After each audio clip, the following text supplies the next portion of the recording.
माँ की ममता की दर्द भरी कहानी। अगर आपके घर में माँ है तो ये कहानी जरूर सुने। दोस्तों, अक्सर हम माँ के प्यार और उसकी ममता का महत्व नहीं समझ पाते। हमें पैदा करने से लेकर हमारे पालन पोषण, हमारी हर इच्छा सहूलियत का ध्यान रखने तक माँ ना जाने क्या कुछ नहीं करती और हम ना जाने उसकी हर चीजों को फॉर ग्रांटेड ले लेते हैं। हमें माँ का अपने बच्चों के प्रति प्रेम दर्शाने के साथ ही अपने बच्चों को सीख देती है कि अपनी माँ का मान सम्मान कैसे करे। रानू को माँ ने सब्जियां लाने बाजार भेजा था। घर लौटकर उसने किचन में थैला रखा और माँ को आवाज देने लगा। माँ उसके छोटे भाई को कमरे में बैठाकर होमवर्क करा रही थी। रानू 12 साल का था और उसका छोटा भाई बंटी 5 साल का था। बड़े होने का कारण माँ उससे घर के छोटे मोटे काम करवाती रहती थी, जैसे दुकान से सामान लाना, बाजार से सब्जी लाना, बगीचे से साफ सफाई करना, अपनी साइकिल धोना, अपना कपड़ा साफ करना, अपने कपड़े प्रेस करना। रानू काम तो करता था लेकिन उसके मन में हमेशा रहता था कि मुझे काम करना पड़ता है और इसके बदले मुझे कुछ भी नहीं मिलता। आज उसने सोचा था कि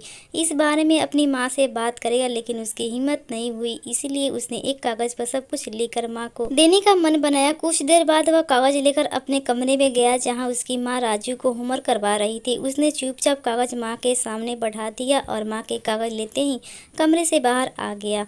माँ कागज पढ़ने लगी। उसमें लिखा था कि माँ, मैंने इस सप्ताह जो भी काम किया उसका हिसाब इस कागज में लिख रहा हूँ।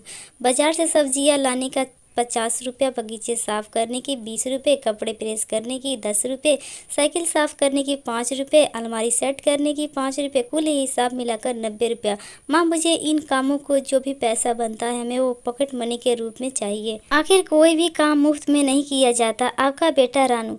माँ बेटे का मैसेज पढ़कर मुस्कुराई, फिर एक कागज पर कुछ लिखने लगी। कुछ देर बाद वह आंगन में गई जहाँ झूले पर रानू बैठा हुआ था। माँ ने कागज उसके आगे बढ़ा दिया। रानू ने कागज खोल लिया और पढ़ने लगा। कागज में लिखा था, बेटा तुमने अपना हिसाब दिया और मेरी बारी है। ये मेरा हिसाब है। 9 महीने मैंने तुम्हें अपनी कोख में रखा, उसकी कीमत कुछ नहीं। तुम भूखे थे तब मैं तुम्हें अपनी दूध पिलाने की कीमत कुछ नहीं। तुम छोटे थे तब मैं तुम्हारा ख्याल रखने की कीमत कुछ नहीं। तुम बीमार पड़ते थे पर रात रात भर जाकर तुम्हारी खातिरदारी करने की कीमत कुछ नहीं। दोस्तों, अगर आपके घर में भी माँ है और आप माँ के प्रिय बेटा हो तो इस कहानी को पूरी एंड तक सुना और कमेंट करके जरूर बताना माँ की ममता की कहानी आपको कैसी लगी। और हाँ दोस्तों, अपनी माँ की मान सम्मान करना मत भूलना। दोस्तों, आगे माँ बोलती है, इन सब से बढ़कर तुम्हारे लिए मेरे प्यार की कीमत तो लगाई ही नहीं जा सकती, वो तो अनमोल है। ये पढ़कर रानू की आंखों में आंसू बहने लगी। वो भागकर अपनी माँ के पास गया और उनसे लिपटकर बोला, सॉरी माँ, मैंने कभी सोचा नहीं था कि आपने मेरे लिए क्या कुछ नहीं किया। इतनी तकलीफें सही। I love you mummy, I love you. उसने वो कागज लिया और उस पर लिखा था, पेड इन फुल। दोस्तों, यदि आपको माँ बेटा की दिल को छू लेने वाली कहानी पसंद आई हो तो आप मेरे इस कहानी को शेयर करें। दोस्तों, ऐसे ही प्यारी सी कहानियां सुनने के लिए हमारे यूट्यूब चैनल से जुड़। दोस्तों, और भी कहानियां सुना हो तो फुल वीडियो का लिंक डिस्क्रिप्शन में दिया गया है, जाकर चेकआउट कीजिए। पूरी वीडियो देखिए। वीडियो पसंद है तो वीडियो को लाइक और चैनल को सब्सक्राइब करके बेल आइकन को प्रेस कर दीजिएगा। थैंक यू दोस्तों।